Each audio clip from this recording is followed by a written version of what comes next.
ایک بات پڑھی نسائی شریف میں اور دیگر کتابوں میں، کچھ باتیں انسان کے لیے غذا بن جاتی ہیں. وہ بیمار ہو تو پڑھ کے تندرست ہو جاتا ہے، وہ دکھی ہو تو پڑھ کے سکھی ہو جاتا ہے، سن کے سکھی ہو جاتا ہے. حضرت ام سلیم، حضرت انس بن مالک کی والدہ، ان کے شوہر موجود نہیں تھے، انتقال کر گئے، تو حضرت ابو طلحہ انصاری کہتے ہیں کہ میں نکاح کرنا چاہتا تھا.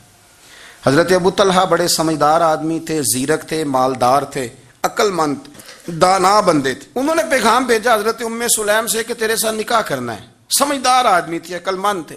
حضرت ام سلیم کہنے لگی کہ آپ نے پیغام نکاح بھیجا ہے تو آپ جتنے وزادار اور شریف آدمی، آپ کا پیغام نکاح رد نہیں کیا جا سکتا، پر میری نکاح کی شرطیں بڑی سخت ہیں. ہم نے کہا وہ کیا؟ کہنے لگی میرا حق مہر بڑا مہنگا ہے، اگر آپ میرا حق مہر ادا کریں تو وہ میں آپ سے نکاح کر لیتی ہوں. حضرت ثابت رضی اللہ تعالیٰ عنہ فرمایا کرتے تھے دنیا میں اتنا تگڑا حق مہر میں نے کسی بی بی کا نہیں دیکھا، اور اتنا خوبصورت بھی نہیں دیکھا جتنا حضرت ام سلیم کا حق مہر ہے. حضرت ابو طلحہ کہنے لگے بی بی تو حق مہر بتا، تیرا کیا حق مہر ہے؟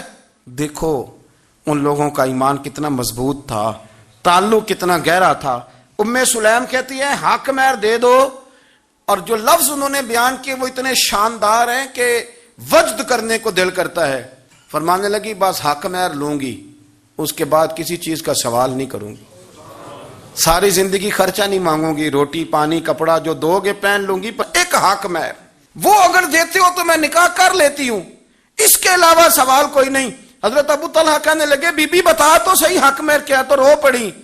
کہنے لگی تو غیر مسلم ہے، میرے نبی کا کلمہ پڑھ جا، یہی میرا حق مہر بن جائے گا. تو حضور کا غلام ہو جا، میں ساری زندگی روٹی نہیں مانگتی، میں کسی شے کا سوال نہیں کرتی، میں غریبی میں جیوں گی، میں تھوڑے پہ گزارا کروں گی، پر میرے رسول کا کلمہ پڑھ جا، یہ میرا حق مہر بن جائے گا. آپ یارو اس درد کو سمجھو نا، تو کلمہ پڑھ جا. حضرت ابو طلحہ کہنے لگے میں بھی دین کے بڑا قریب تھا، لیکن تیرا سچا اور سچا جذبہ بتاتا ہے کہ دین سچا ہے.